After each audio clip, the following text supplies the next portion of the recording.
देखें क्या, कौन सा संशोधन बताया था मैंने आपको, 73वां।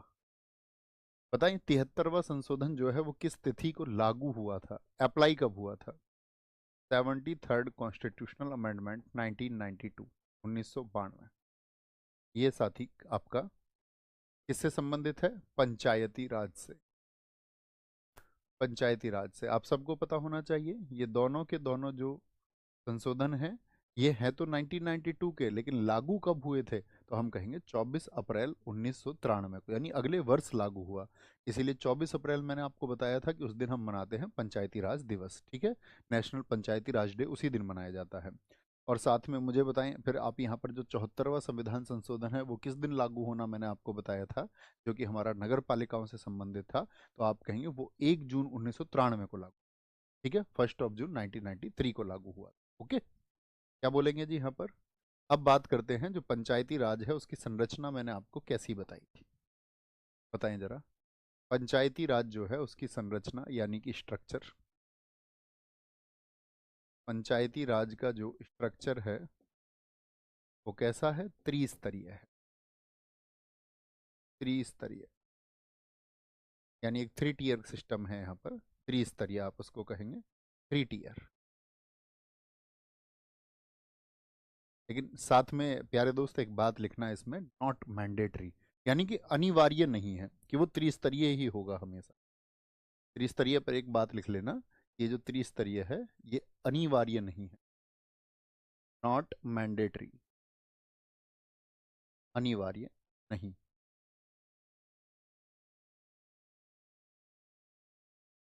नॉट मैंडेटरी, ऐसा क्यों, ये बात समझे। देखो, मैंने कहा था, मैंने आपको एक वर्ड समझाया था, ग्रास रूट डेमोक्रेसी, तृणमूल। आपका मैंने कहा था कि भाई हम लोग तृणमूल लोकतंत्र तक अगर पहुंचना चाह रहे हैं तो ये कैसे पहुंचेंगे? तो इसका मतलब तो यही था कि भाई जो निम्न से निम्न वर्ग है उसकी भी भागीदारी हो, उसकी भी समस्याओं का निपटारा हो, यही था ना, हाँ या ना? आप सारे लोग मुझे बताएं एक बार, तो आप कहेंगे हाँ जी, यही था कि भाई हम सबसे निचले स्तर यानी कि गांवों तक भी पहुंचना हम चाह रहे थे, यही थी ग्रास रूट डेमोक्रेसी।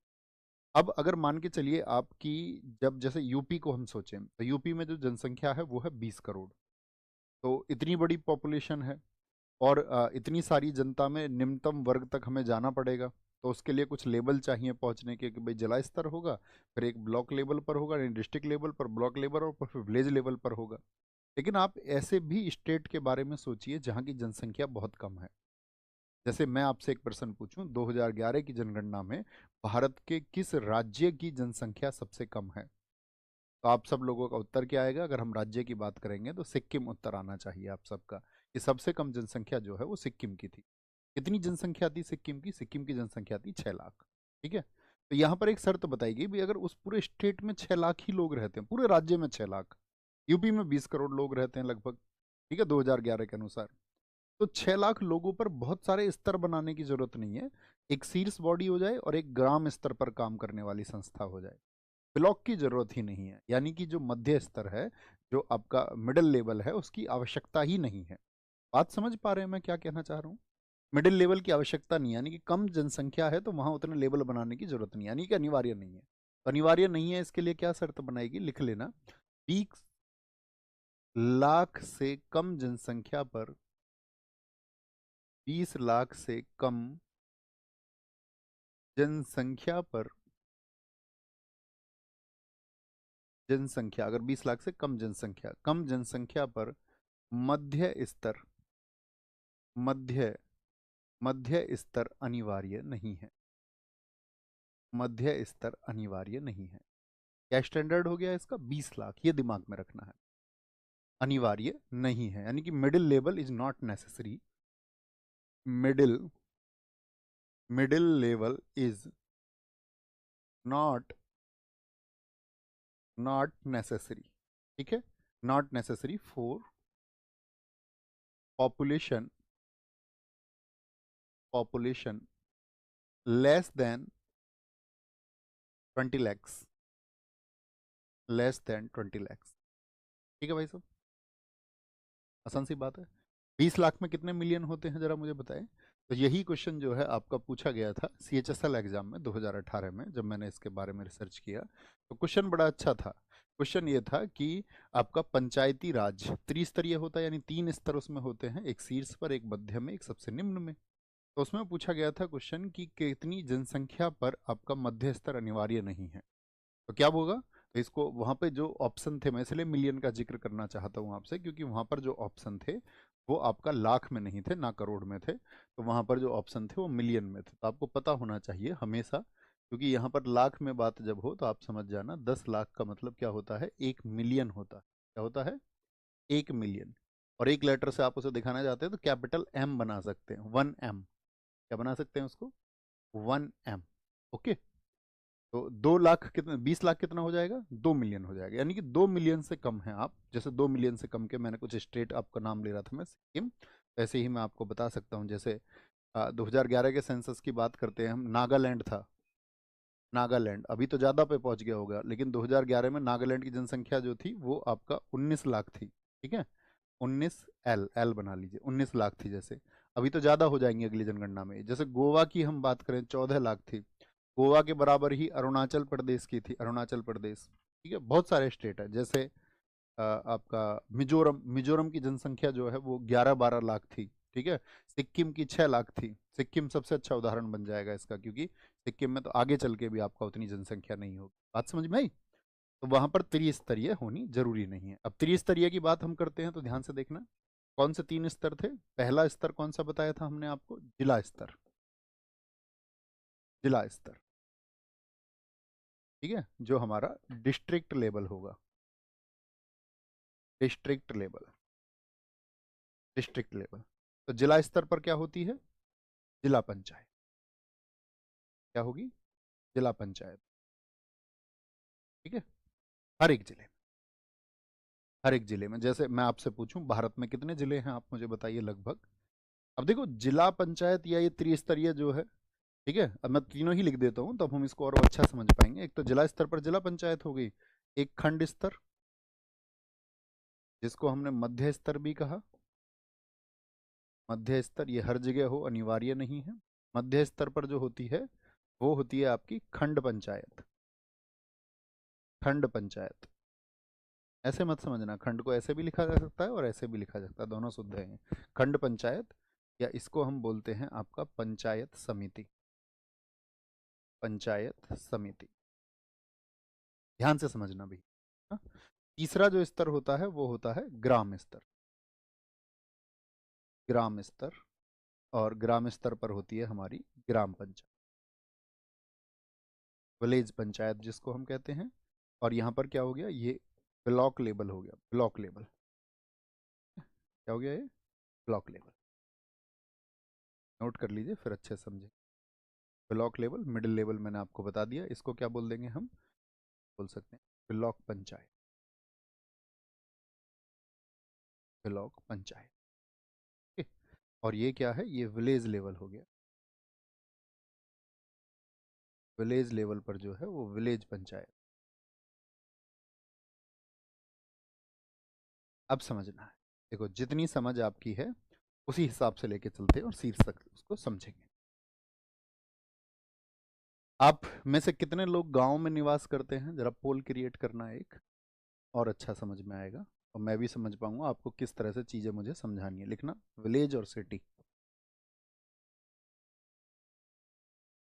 एक बार पोल में आंसर करेंगे और थोड़ा सा धैर्य रखते हुए समझेंगे आज की क्लास में, क्योंकि बहुत सारे हम ऐसे आर्टिकल्स पे बात करेंगे उनको मैं प्रिंट फॉर्मेट में आप लोगों के लिए लेकर के आया हूँ। क्योंकि ऐसा भी नहीं है कि उनको रटना है आप लोगों को, लेकिन आर्ट जैसे मान के चलो आपसे पूछ लेगा आर्टिकल 243 जेड ए में किसका जिक्र है, या आर्टिकल 243 क्यू में क्या लिखा गया है, या 200 आर्टिकल 243 एफ में क्या लिखा गया है। मैं तो जानता हूँ कि जैसे एफ आपसे पूछ ले तो मैं कह दूंगा कि आपका ग्राम पंचायत के लिए जो निहरताएं हैं, योग्यताएं हैं, तो वो मुझे कैसे याद हैं, ऐसे ही आपको भी आज याद हो जाएंगे और आप कभी नहीं भूलेंगे। बहुत बढ़िया, 87% बच्चे गाँवों से हैं और यही विशेष पहचान है। और जिस मिशन को हम लेकर चले गाँवों से हैं और यही विशेष पहचान है। और जिस मिशन को हम लेकर चले थे कि हम गाँवों तक शिक्षा को पहुँचाएंगे, वो शायद सबसे ज़्यादा रूरल इलाके का, मेरा गांव मेरी ज़मीन, बहुत शानदार। तो समझे। ग्राम स्तर पर साथी आपने देखा होगा, आपके गांव में कुछ लोग रहते हैं, बिल्कुल रहते होंगे, छोटी सी बात है। देखो बड़े बेसिक से थॉट्स हैं और बड़ी बेसिक सी चीजें हैं, बड़े आसानी से समझ। एक तो आपका गांव होगा, ठीक है, उस गांव में रहते होंगे, बच्चे रहते होंगे, बुजुर्ग रहते होंगे, महिला पुरुष सब तरह के लोग रहते होंगे। लेकिन वोट के लिए आयु क्या है ये तो सब जानते हैं। तो मुझे बताएं कि जो वोट डालने की उम्र है वह कितनी है। तो आप कहेंगे भैया 18 का व्यक्ति हो जाना चाहिए। तो यानी कि हर गांव में 18 प्लस के कुछ लोग रहते हैं, 18 प्लस के। और 18 प्लस के जो वोटर होते हैं गांव में, इनको कहा जाता है ग्राम सभा। 18 प्लस का जो वोटर है उसको क्या बोलेंगे हम? 18 प्लस का जो वोटर है उसको हम बोलते हैं ग्राम सभा। देखो ग्राम सभा और ग्राम पंचायत दोनों अलग अलग शब्द हैं, इसीलिए मैं आपको बता रहा हूँ। ये क्या है? ये ग्राम सभा है, इंग्लिश में भी ग्राम सभा आप इसे कह सकते हैं।